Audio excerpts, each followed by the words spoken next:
কাউকে পেটের মধ্যে মাদক আছে কিনা তাকে ঢুকানোর সময় ওইভাবে চেক করে, অথচ কারাগারের ভিতরে রাত 1টা বাজে কিভাবে করে এই মাদকের গন্ধ আসে। 2015 সালে হাসিনার আমল, তখন স্বৈরাচার আমল ছিল, ফ্যাসিবাদের আমল, তখন কারাগারে ছিলাম কাশিমপুর 4 হাই সিকিউরিটিতে।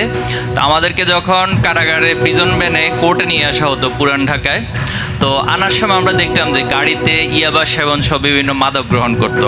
তো একদিন একজনকে জিজ্ঞেস করলাম যে ইয়াবা গ্রহণ করছে, যে ভাই এই ইয়াবা যে আপনারা নিচ্ছেন এটা নিলে কি হয় বা এটা খেলে কি হয়?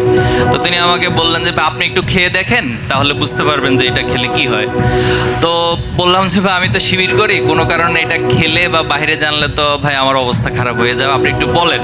তো অনেক পীড়াপিড়ির পর তিনি বললেন যে ভাই এটা যখন আমি নেই গ্রহণ করি, তো তখন আমার সামনে বাংলাদেশ না শুধুমাত্র পৃথিবীর কোনো প্রেসিডেন্ট প্রধানমন্ত্রী যেই সামনে থাকুক কাউকে ভাই কিছু মনে হয় না, নিজেকেই আসলে সব কিছু মনে হয়।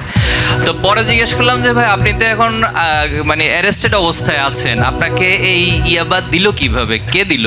বললো যে ভাই এই যে পুলিশ যারা আমাদেরকে গাড়িতে ওঠানামা করায় এরা আমাদেরকে দিছে। তা বললাম যে এরা কোথায় কি পাইছে?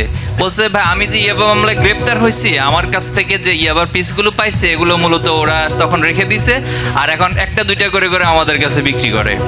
তো এই হলো আমাদের বাংলাদেশের একটা চিত্র। আমি বললাম ইয়াবা মামলায় গ্রেপ্তার হয়েছে, আবার ইয়াবার সে গ্রহণ করতেছে প্রিজন ভ্যানে বসে বসে, আবার প্রশাসনই হচ্ছে তাকে সেই ইয়াবাগুলো সাপ্লাই দিচ্ছে।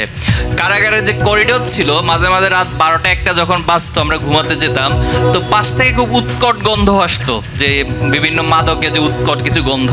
তো চিন্তা করলাম যে এই কারাগারের ভিতরে কেউ যদি মাদক নিয়ে ঢুকতে হয়, কাউকে পেটের মধ্যে মাদক আছে কিনা তাকে ঢুকানোর সময় ওইভাবে চেক করে, অথচ কারাগারের ভিতরে রাত 1টা বাজে কিভাবে করে এই মাদকের গন্ধ আসে।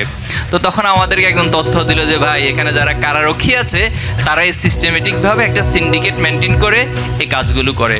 তাহলে আমি বাস্তব চিত্রটা আমার নিজের ব্যক্তিগত যে প্র্যাকটিক্যাল একটা উদাহরণ সেটা দিয়ে আপনাদের কাছে তুলে ধরলাম। এই বাস্তবতার মধ্য দিয়ে আমাদের মাদক ব্যবস্থাপনা চলছে।